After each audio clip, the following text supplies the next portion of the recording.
On Saturday, July 19th, the World Forestry Center is hosting a free, family-friendly celebration of our forests. Forest Fest, as they're calling it, will have hands-on activities, wood-themed crafts, kid zones, and live demonstrations from forestry professionals and community partners.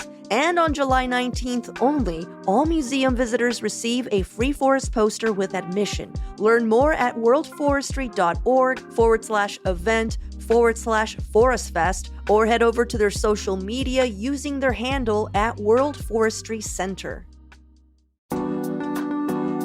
The 12th annual Montevilla Jazz Festival, presented by Accelerator Design Studios, is back this Labor Day weekend. Between August 29th and the 31st, you can discover the scene, the sound, and the vibe of Portland's most adventurous hometown musicians. There will be more than 25 boundary-pushing concerts across East Portland's historic Montevilla neighborhood and Mount Tabor Park.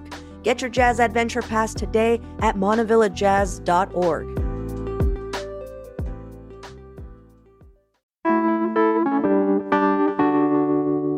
Today on CityCast Portland, we're getting weird in the woods. Look, Oregon's got no shortage of waterfalls, towering trees, and postcard-worthy views. But seasoned hikers know there's a whole other side to the outdoors that you just won't find on your normal trail maps. We're talking ancient lahars, abandoned classic cars, forgotten bridges, and unconventional campsites. Norther Emily from Wild Solitude Guiding will be talking us through some of the strange and surprising things that you can find off the beaten path. Plus, she has tips for how to track them when your trail app falls short, which it will. It's Wednesday, July 16th. I'm Claudia Meza, and this is what Portland's talking about.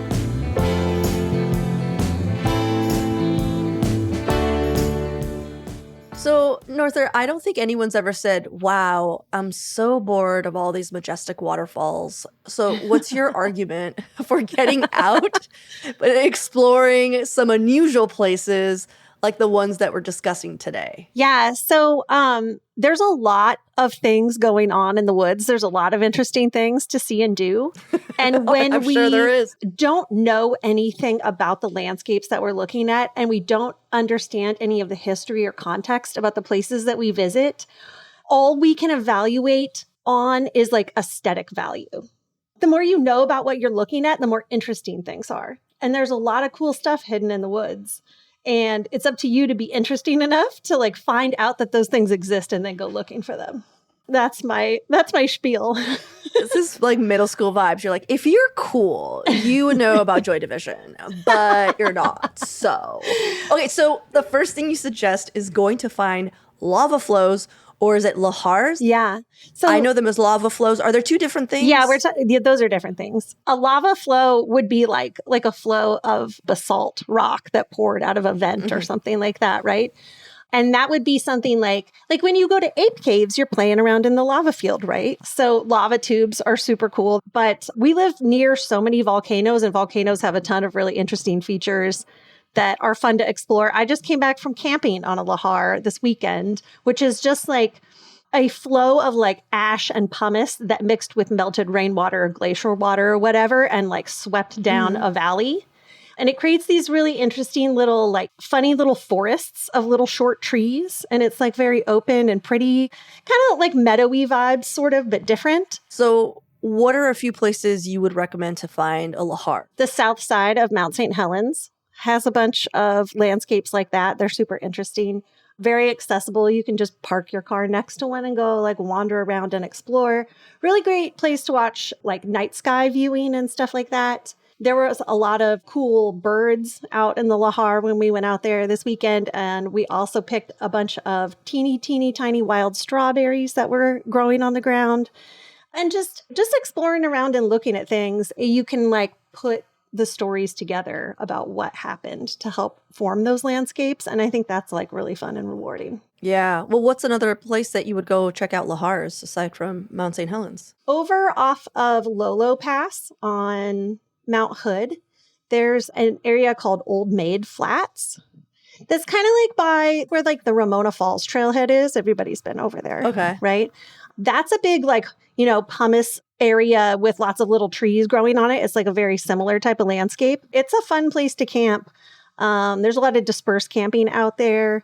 And then the Sandy River kind of goes by there too. So you can like play around in that like super ashy, pumicey part of the Sandy River and kind of see what's going on in those landscapes. Wow. Well, you've also mentioned that there's a bunch of abandoned infrastructure out in the woods to be discovered, like abandoned bridges. Is that safe, Norther? Like, where would you recommend people go?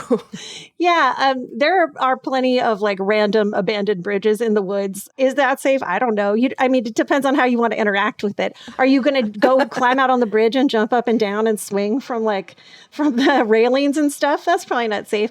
I have faith that people can exercise discernment in this category when you interact with things. There's a bunch of cool wooden bridges up in like the Mount Hood National Forest. Most of them are smashed. They're not something that you are going to actively drive or even walk across.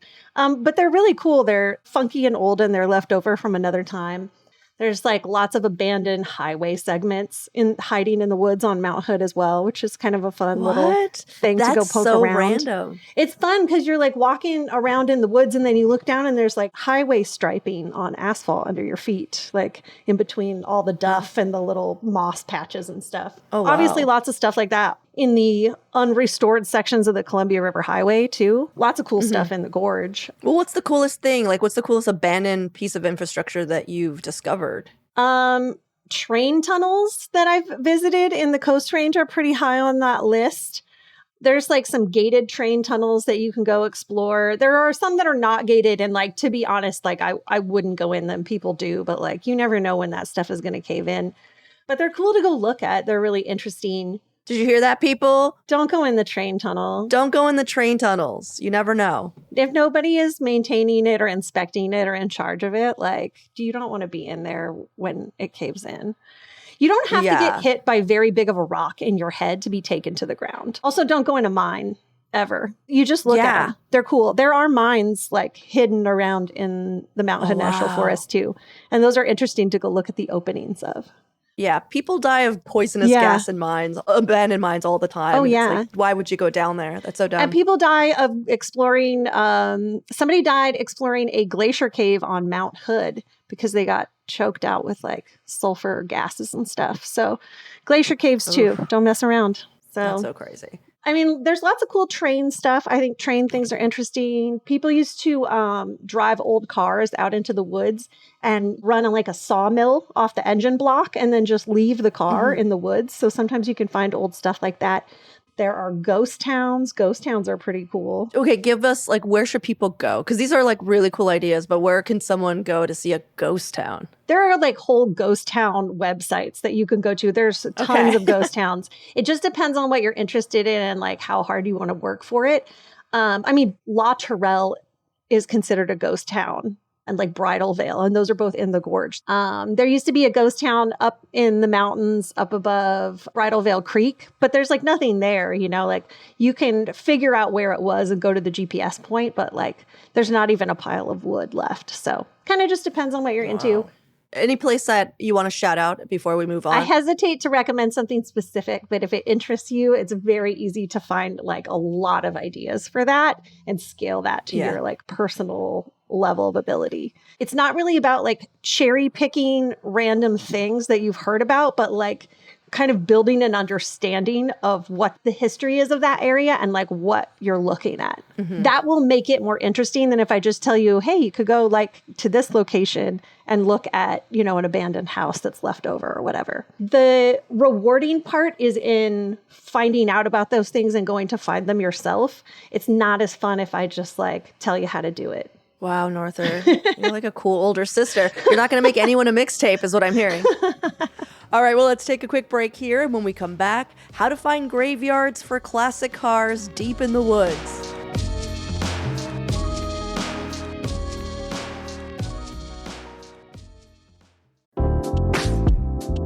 Time slows down in Walla Walla, Washington. And that's the point. You can experience a vibrant and relaxing getaway, going at your own pace, doing as much or as little as you want. And if you love to eat delicious food and drink good wine, this is your destination.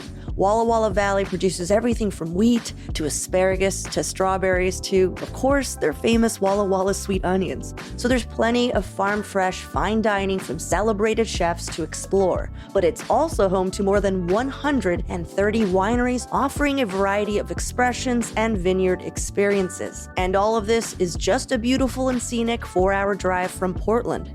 Go to wallawalla.org to plan your visit today. That's wallawalla.org. This episode is brought to you by Nespresso Virtuo coffee machines. Ready to enjoy the bold flavors of barista-quality Nespresso iced coffee at home? Simply fill a glass with ice and press the brew button on your Virtuo pop machine to enjoy rich double espressos roasted to stand up even when chilled. Refreshingly bold iced coffee. Refreshingly easy to make at home. Visit Nespresso.com to shop now. Well, this is the weirdest one that you've suggested so far. You're really into exploring abandoned trash piles in the woods, like graveyards for classic cars. I need more explanation because this all just sounds like tetanus. Sure. Well, I mean, you don't rub up against the classic cars. You just kind of look at them. People have a generations-long tradition of throwing their trash down steep cliffs in the Mount Hood National Forest, and especially on and around the Sandy River Canyon.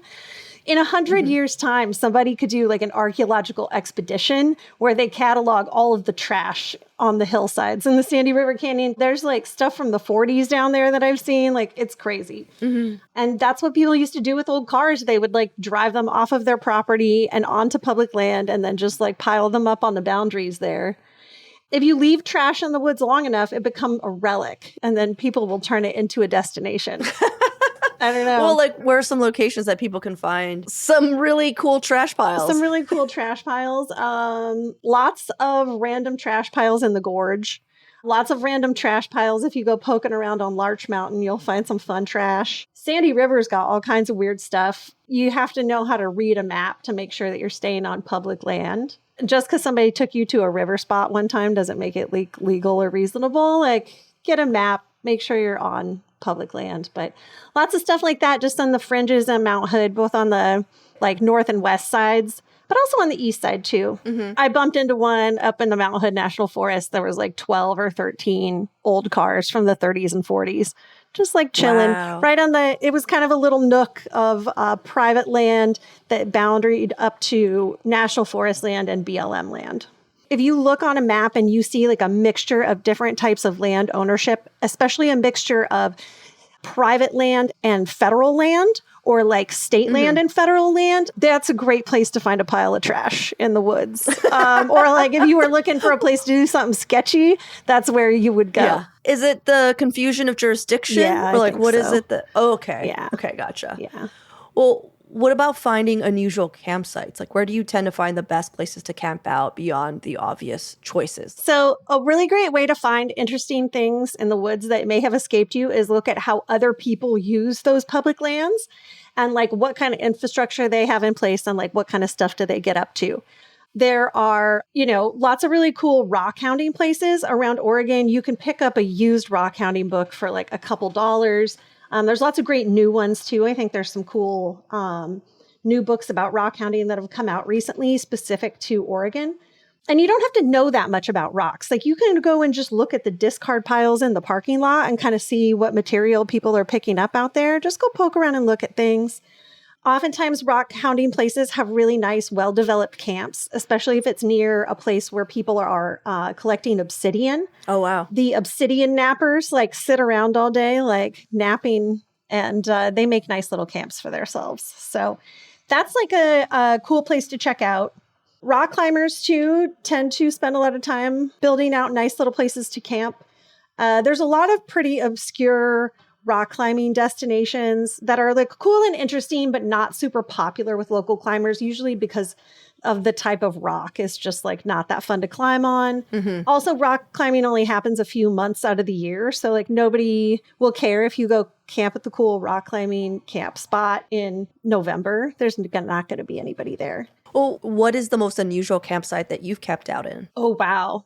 A lot of ways to quantify that. Once I saw on the map that there was a hang gliding launch in the national forest. And so I drove up there and I camped there, and I had really good cell service. So I camped there all the time, actually. It's like just over 8,000 feet. Wow. Really pretty. That's like one of my favorites that was super random. I just saw it on a map. If there had been people trying to do hang gliding stuff there, I would have kept going and picked a different spot. But there was nobody up there. It was a Tuesday. It was the wrong time of year. So I had a nice time up there. I see what you're saying. Okay. Yeah. So all of these adventures, as you know, you're explaining how to find them. You're saying a lot about maps, so they require some more advanced navigation and, again, being up to date on their tetanus shots, I say. So what's your system for exploring places that aren't as easy to navigate? Like, I understand that using an app like All Trails is just not it when we're trying to do something like this. And I know that you hate that app. I actually hate it because it's not free, and they've bought so much Google space that like any trail that you search, they like pop up, and I always forget that they're not free, and I click on it and then they're just like, download this app. And I'm like, I hate you. Why are you here? Get out of here. You're not going to help me. Yeah. All Trails is great for looking up what other people think about a trail. But it's not a GPS app, even though it has a small percentage of the functionality that a GPS app would come with. So if your GPS app doesn't have a library of different map layers for you to choose from, it's crap, period. What's a good GPS app then? Like, what apps do you use? I use Onyx and I use Gaia, and I use them for different things. I've heard great things about Caltopo. I know a lot of people like Avenza, which I think is free or has a great free version to it. What you really want to make sure is that you have access to a lot of different types of maps and different types of information within the program, because not everything is going to apply to you all the time. You need more than a topographical map layer. You also need to understand like where, at least roughly understand what the source of that information is. I really like the USGS maps for some things, but they were created in the 1960s. Yeah. So there's some limitations with that, right? But that can also be a feature that you want. Maybe you're looking for an abandoned road and it is going to show up on that old map, but not on a more current one. So like satellite layers, topographical layers, historical map layers.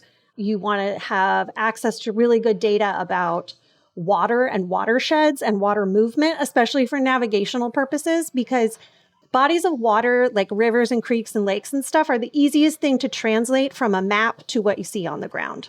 Right. That's always, even the crappiest, most basic version of a map is going to contain information about bodies of water.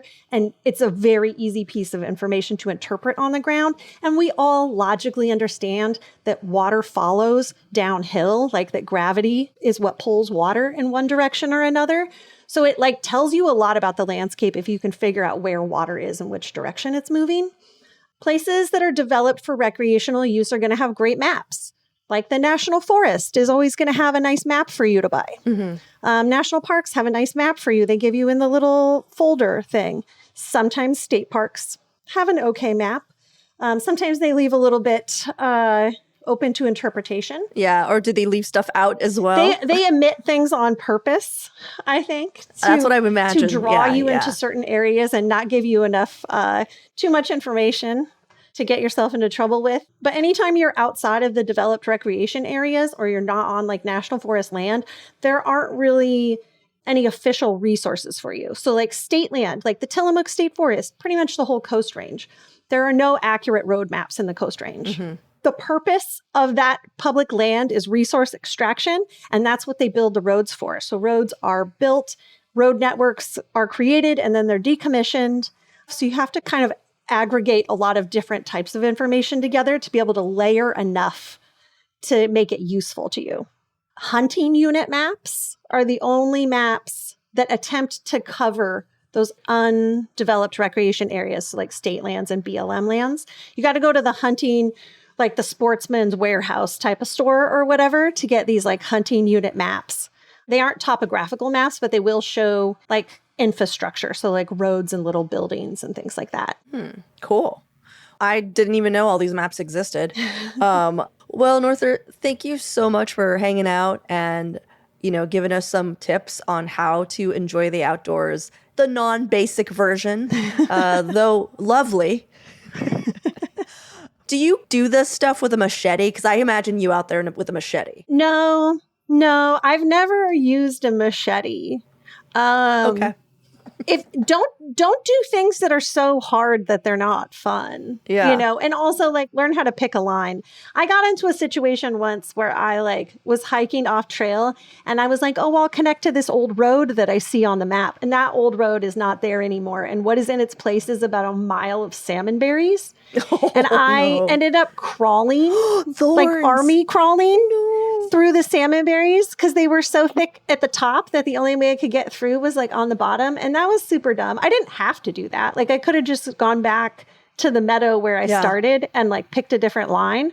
But sunk cost, right? Like once you get out there and like it was dumb, but it's not the end of the day, you know? It was just one of those things where at the end I was like, that sucked. I'm not going to do that anymore. I don't think I'll try that ever again. Yeah, so what Norther's saying is that if you find yourself in an army crawl underneath a thicket of thorns, maybe turn back. Yeah, be reasonable. Make it fun for yourself. Cool. Well, thanks again, Norther. Yeah, thanks for having me.